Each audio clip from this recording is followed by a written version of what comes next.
Good evening, everyone, and welcome to today's Rambam Shir. We're going to recap a little bit what we did yesterday. Yesterday we spoke about pretty much the history from Moshe Rabbeinu to Rav Ashi, the Simir Gemara, and how Gemara was written. And we read the last two paragraphs of yesterday. We spoke about Dinim and Exedus, which were all the stuff which were brought down in the Gemara. Those are universal laws. Yeah, that's where we left off. Yeah,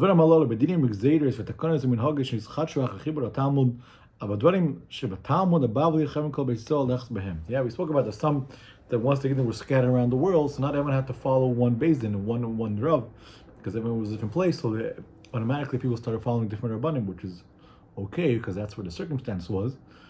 So not every halach that one Rav comes up with is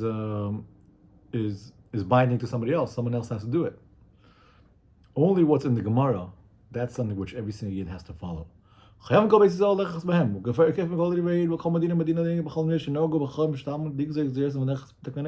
Takana of the times of the Gemara was, that's what you have to follow. Because whatever's in the Talmud, all Exedus and all the Minhagim, are something which the whole entire Klal Yisrael accepted upon themselves. Therefore, you have to follow those. And the Chacham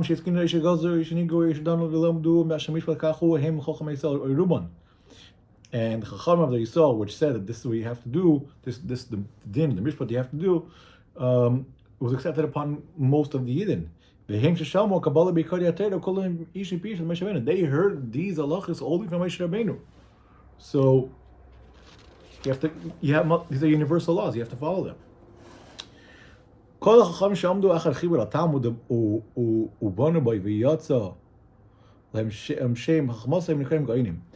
After the period of the Talmud, tells us that there was another layer of leaders. After the times of the Gemara, they were called Ga'inim, which were really smart, geniuses. What about them? I'm just going to say, after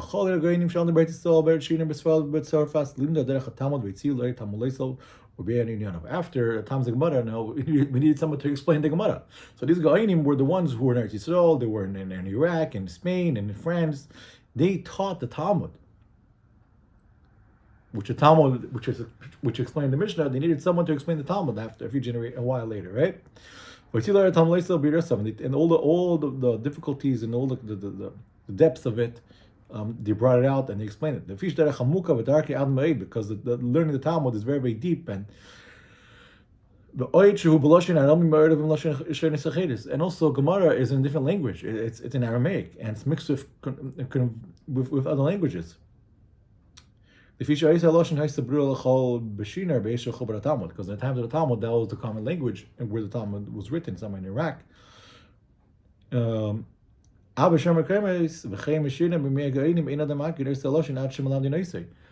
the times of the Gemara was written, was sealed, not everyone speaks that language of the Gemara anymore. Therefore, you need the Ga'inim to go and explain it. And the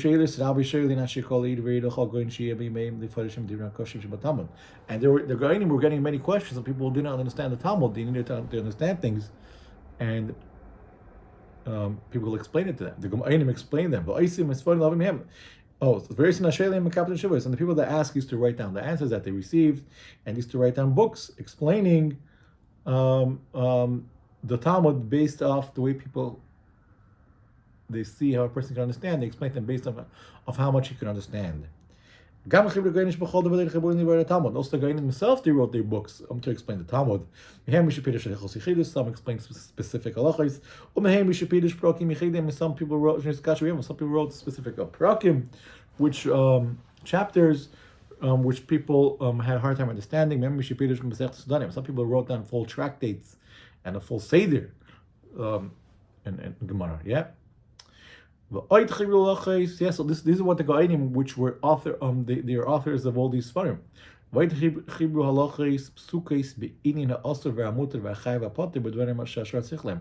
they also explain halachas, what you're allowed to do, what you're not allowed to do, the chayv, the potter, things which were necessary to understand, which was lacking of understanding. And he explained, people just needed the bottom line. I said, listen, the Talmud is way above my head. I need to understand the bottom line. What, am I allowed to do this? Am I allowed to turn on the light on Shabbos or not? Yes or no? Am I allowed to make a tea on Shabbos? Yes or no? I need to know the basic things. I need to know. Some people say tea, even in the cliche, some people say tea, you're not allowed to make on Shabbos because a concept called Kali Habishul. Kali Habishul means something which is very easy to cook. Normally we would say cliche any mibashal. What's the problem? Putting a cliche, it's not going to cook. But some people claim that cliche doesn't cook, but if it's something which is really easy to cook, like tea, even in a cliche it's still considered bishul. So go figure that out. Well, what are you gonna do? What's the maskana? You could go pull him day and night on these things. What's the maskana? People need the maskana. So they came and brought down the maskana. And this is what the Ga'inim did until the times of the Rambam. Till the Rambam's times. That's what it says. I think there's different Gersaris. I'm not sure if all the Gersaris says Adazman Azeh, till the Rambam's time.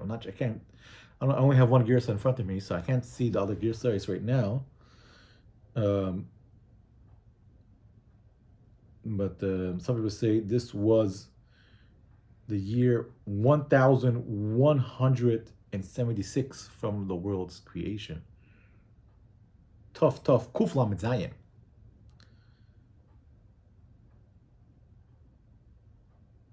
I think this is this is pretty much around the time which the Rambam wrote the Rambam. Yeah. ובזמן הזה, שהוא שנה שמיניס, אחר 100,000 לחורבן, which is 1,108 years to the Churban. ובזמן הזה, and at this time, there are a lot of little translation, I mean extra tzaddis. A lot of tzaddis are coming onto the Yidden and this whole time period. This caused a lot of great difficulties. So all the chachmas and the wisdom of our smart people was lost, concealed. And the depths of understanding also got hidden. Therefore, the things that the Ga'inim explained a generation later, it became even difficult to understand even what they explained on the Gemara. Now we need someone to explain what was explained on the Gemara. Barely any people understand this. And even the Talmud itself is difficult to understand. For sure. So if the commentaries on the Gemara is hard to understand, for sure the Gemara is difficult to understand. Habavli, Yerushalmi, the Babylonian, the Yerushalmi, V'Sifro, V'Sifri, all this form which explain that the different midrashim and mishnayos, Shein Tzichin, meaning Shein Tzichin das Chava. But never Chochma b'zman arich. You need a lot of time. We need to have a wide das. A lot of time to sit down and understand these things. After sitting on these Torah for a very long time, then eventually you can go and figure out what is the final halacha, what you need to do. But it takes a lot of work to get out to find the bottom line of what you need to do. So Rambam is basically trying to summarizing here, saying it's very, very difficult nowadays to just open a Gemara or open a Sefer from the Ga'inim and now start to figure out what you need to do. And this makes it very difficult to wrap your head around the whole Torah kind of thing. Like understanding of Judaism, of what you need to do, yeah?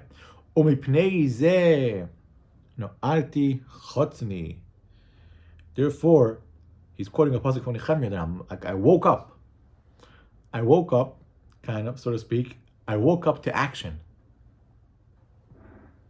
Call to action. Now answer the call to action. the Rambam saw the situation, which is very difficult for people to understand the Torah, the Gemara especially.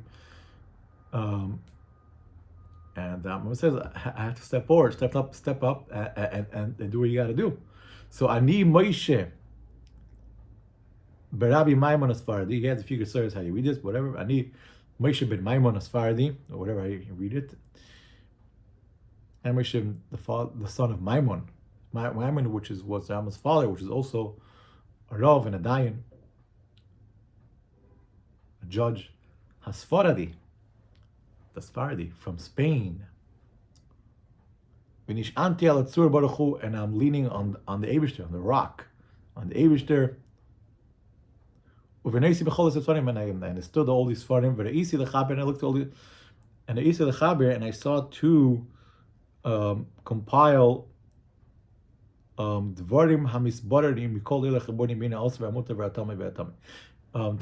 To take things from, compile things from all the Gemara, all the Rishonim, and the Ga'ainim, and the Sefir, the Sefra, and all these Farim, and put one book together. And so a person could read this and understand what is allowed to do and what is not allowed to do.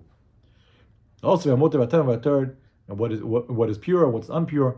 Together for all the laws of Torah, B'lashon Berura, in a clear language and a short language. You shouldn't have to read too much to understand things. Just read it. Yeah, actually, here Torah Shabal Peh Kulos till you have the whole entire Torah down packed. You have it all figured out, and you know what to do. Without any questions, without any answers, everything is there. Answers to a kasha of a limud. You know what I mean? You have an answer to what you do. Yeah, to what you need. Yeah. Period means like undoing a question. You know. And so you see some opinions say this, some opinions say that. No, you're going to have a final, clear outlook on halacha. And I'm going to give you something based off all these things. Everything which was written down, the Gemara and the Mishnayos, from the times of Bein HaKadosh till today, I'll put it all together. I'll bring it all together in one sefer, and that way we have it all figured out. All the dinim will be revealed to the small and the big. Which all the things which Chacham were metakin and the Nevi'im were metakin that we should do. You'll have it all here, all in one. What's called Kol Shedover. The rule, the general rule of everything is summarize. A person shouldn't have to go and open up other Sfarim. With this book, you will have the whole entire Torah Sheba'al Peh. You will have all the takanis, all the menhagim, all the things that were instituted from Moshe Rabbeinu until the times of the Talmud. Like the Ga'ainim, based on how the Ga'ainim explain it in all their books, which they wrote after the Talmud. That's why I call the Sefer Mishnah Torah, second to the Torah. A person could read the Torah, Chumash. First you read the Tanakh first, and then you know the whole Torah, you know the whole oral Torah, and afterwards, so you can learn the Chumash, learn the Rambam, and you have everything, the whole Torah right there. But the Chalik Chibur Halachis, Rambam says, now I'm going to explain it. Now Rambam's already going into a little bit of the structure of how he's going to write down this book, the Sefer, and it's going to be very organized. And he's going to explain how he does it. And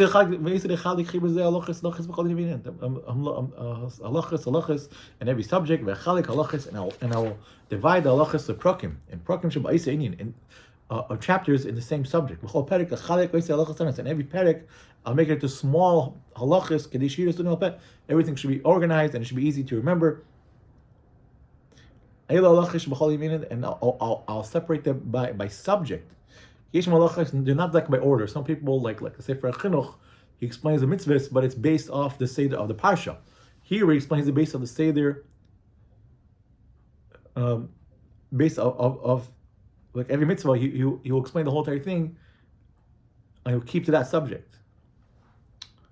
Not just hop around between Parshas, rather based off the subject. הלכה שבכל עניין יש מהם הלכה שאין משפטי מצווה אחת בלבד, והיא המצווה שיש בה דברי קבלה. הרבה, והנה בפני עצמי. There's some things in halacha which are mishpati and mitzvah. And the mitzvah that have a lot of Kabbalah, meaning a lot of things, traditions that we got orally. That's a separate thing. Some of the